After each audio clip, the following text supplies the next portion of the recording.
Okay, grade one. Well, grade one, sorry. Grade two, welcome back. It's now our last subject, science, lesson one. Okay, the characteristics and the functions of the plant's parts. Okay, now the first one is roots. The roots of a plant grow downward into the soil. They get water and minerals from the soil, and they also hold onto the soil and make them stand upright. Some plants have small and soft roots like this one. Other plants have big and hard roots like this one. Okay, now let's proceed to the stem. In a tree, the main stem is called trunk. So this one. Branches are part of the trunk. Those are the branches. The trunk or stem grows above the soil. It is usually hard and strong, but some plants have soft stems like this one. The stem brings water and dissolved minerals from the roots to the leaves. The stem holds the leaves, the flowers, and the fruits. It also supports a plant so that it will not fall or drop. The outer covering of the trunk, this one, the outer, is called bark, while the inner part is wood. Okay, the outer part is bark and the inner part of the trunk is called wood. Plants with soft stem like this one do not develop bark and wood, right? Okay, next, let's proceed to our leaves. Leaves grow from the plant's stem or branches.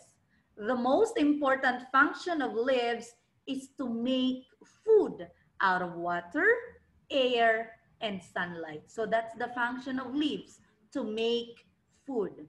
The air gets into the leaves through the tiny openings called stomata. So yung leaves natin, we cannot see it with our own eye, but using the microscope, we can see some openings there, yung hole, and that is called stomata. So dyan dumadaan yung air. And the water enters the roots, it goes to the stem until it reaches the leaves. And the sunlight that shines on the leaves provides the energy that changes the air and the water into food. And then this one is the parts of the leaf. The petiole, stalk, this one is the stalk of the leaf attached to the stem. So ito yon. Naka-attach siya sa stem. This is the petiole.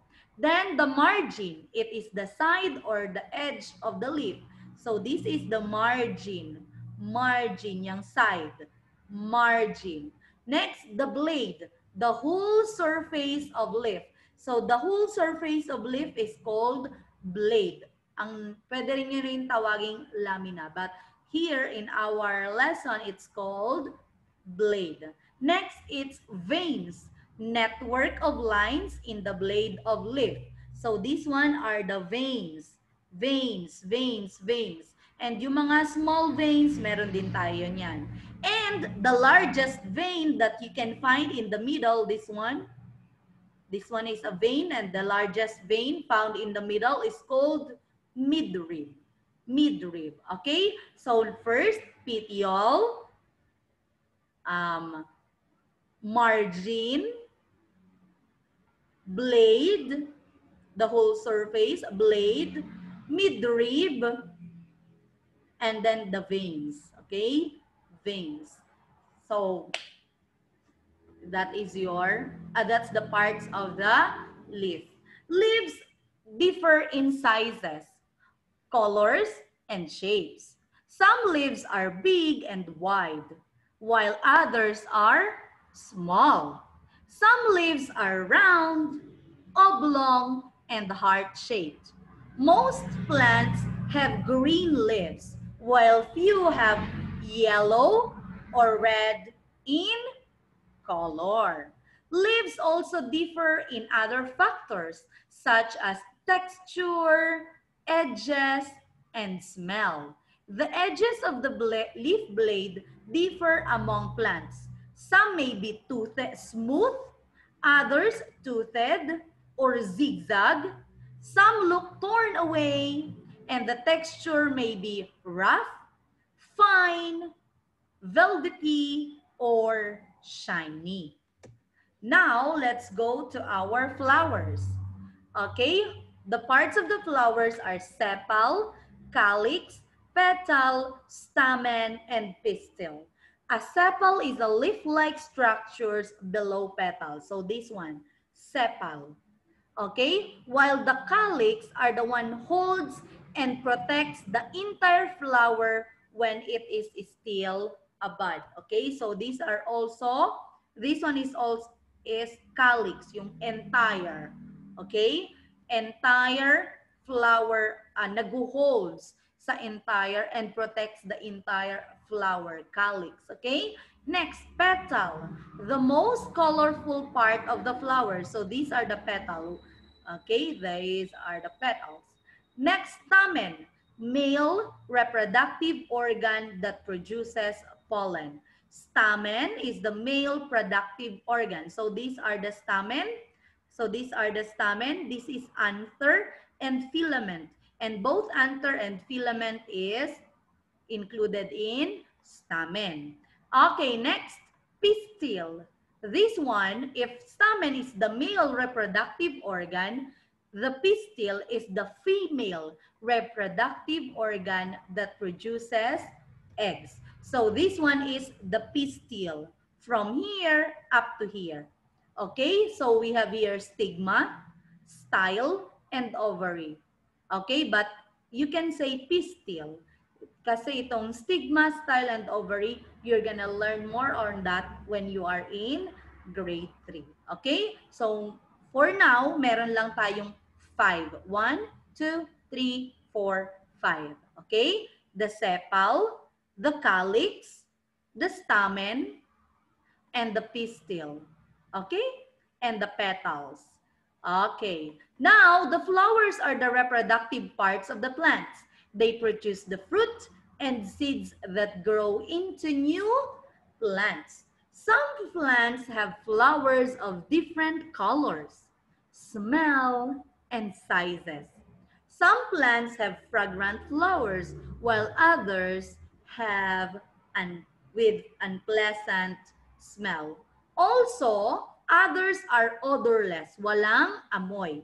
Most of the flowers are used in making perfumes, hand and body lotions, and shampoo. Now, let's proceed sa ating fruits.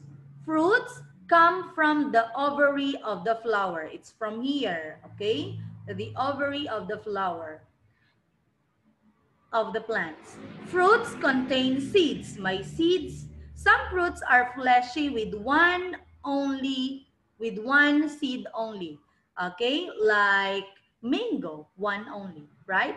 Avocado, only one. But others have several seeds like the papaya. Some fruits are dry and some fruits are juicy. Okay?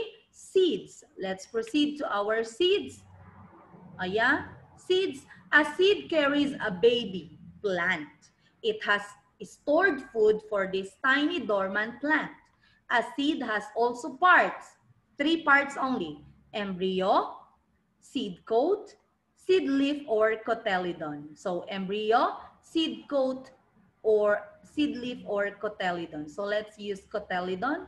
It's up to you if you want cotyledon or seed leaf. So embryo is the one grows into a new plant. So this one is the embryo. Next, the seed coat, it protects the seed. Ito yung nakapalibot sa seed.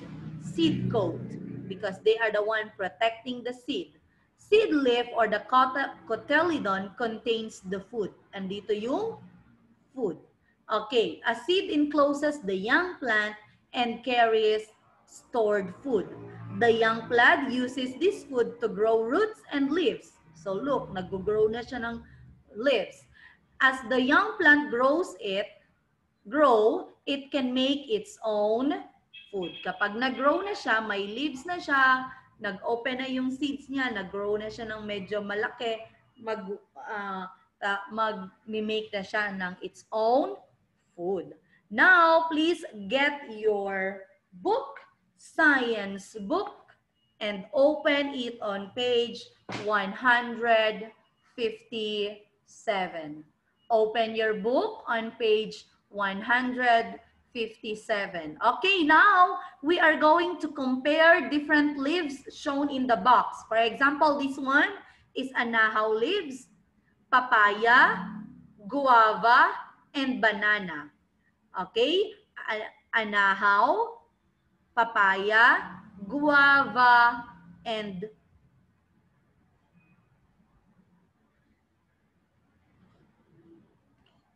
ano to? Banana. Okay. You are going to check the column if the leaf has the part or cross out if the leaf does not have it. Okay. So, anahaw.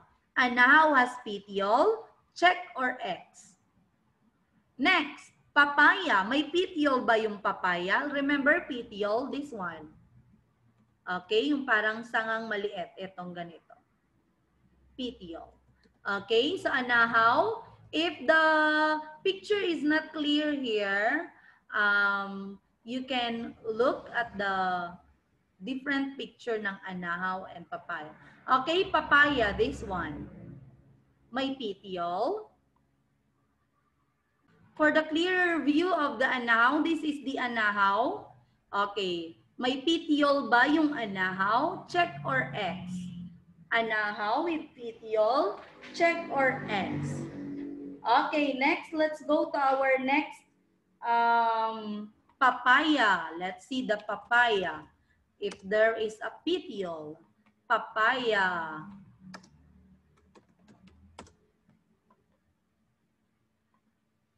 Okay, papaya, let us use this one. Okay, look at the papaya. Okay. The leaves of the papaya, may petiole. Is there a petiole? Yes, check or X. Check or X. Now, let's proceed to our guava. Guava. Guava. Guava. Okay, ito yung ating, saan ba yung medyo kita? Okay, this one, guava. May petiole ba yung guava? Check or X. Okay, look, guava. May petiole ba? Check or X. Now, dapat pala inisa-isa natin. Okay, again, now let's go to the last one. Banana leaf. Banana. Okay, the banana. May petiole ba yung banana? May petiole ba yung banana? Okay, next column. Punta tayo sa midrib. Midrib of anahaw. Remember the midrib? Let me show you again the midrib. The midrib is this one. Yung nasa middle, yung veins sa gitna. Okay? Veins sa gitna. This one, midrib. So let's see kapag if there's a midrib yung mga leaves na ating titingnan. Okay? So now, let's have the anahaw. May midrib ba yung anahaw? Oh, wait. Anahaw. Okay, may midrib ba? Check or X. Check or X. May midrib ba ang anahaw? Check or X. Next, papaya. Okay, next papaya. May midrib ba yung papaya? Check or X. Check or X. Check or X. Next, may midrib ba yung guava? Guava. Look, may midrib ba yung guava? Check or X. Check or X. Next, let's go to our banana. Banana. Banana. May midrib ba yung banana? Check or X. check, or X. Okay, now for our last one. Last column there, yung last column, yung veins. Veins. Remember yung veins? Okay, ang veins. Let me show you again yung veins para Okay, so this one, yung veins, yan. Okay, veins. Remember the veins? Now, let's see. First, example is, first na leaf natin is anahaw. Anahaw. Anahaw leaf. Is there, may vein ba yung anahaw natin? May veins? Check or X? Check or X? Next, after ng anahaw, it is papaya. Papaya. Papaya. May veins ba yung papaya? Check or X? Check or X? Look at the papaya. Next, may veins ba yung guava? The guava has veins. Guava. Check or X? Check or X? And the last one is our banana. Banana. Banana. May veins ba yung banana? Check or X? Check or X? Now, okay, still open your book. Let's go to our down part. The down part of your books. Book. Okay, activity number 2. It says here, check the second column if the characteristics is true to all the leaves, or cross out the third if it is not. Okay, so this one, yes, you're gonna check yes dito. If it is no, you will check it here. Now look, you've seen already all our leaves, our anahaw, our papaya, the guava, and the banana. Now, question number 1. Question letter A. Are the leaves of the same size? Are all the same size? Yes or no? Check if it is yes, cross out if it is no. If your answer is yes, check it here. If your answer is no, cross it out here. Okay, next number, letter B. Do the leaves have the same shape?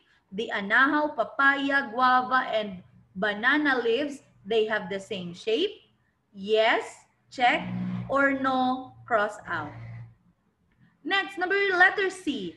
Do they have the same color? Okay, sila ba may same color? Yes, check it here, or no, cross it out here. Okay, now, number 1 question. How are the leaves alike? How are the leaves alike? They are alike in size, shape, or color? This one. And then number 2, how are the leaves different? They differ in size, shape, or color. So, all these leaves, write it here. Okay, now, let's go to our page 158, letter B. With this one, we're going to compare the flowers. Let's compare the flowers. You're gonna check the second column. If check here, yes, and cross it out, no. Okay, so this one is a rose. What are the name of this? Rose. This one is sampagita, gumamela, and yellow bell. Or ilang-ilang.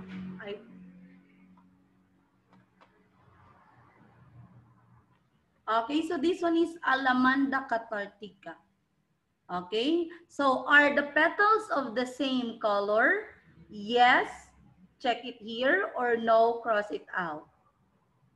Next, are the petals of the same shape? Yes or no? Are the petals the same shape? Yes or no? And number C, are the petals of the same size? They are all the same size?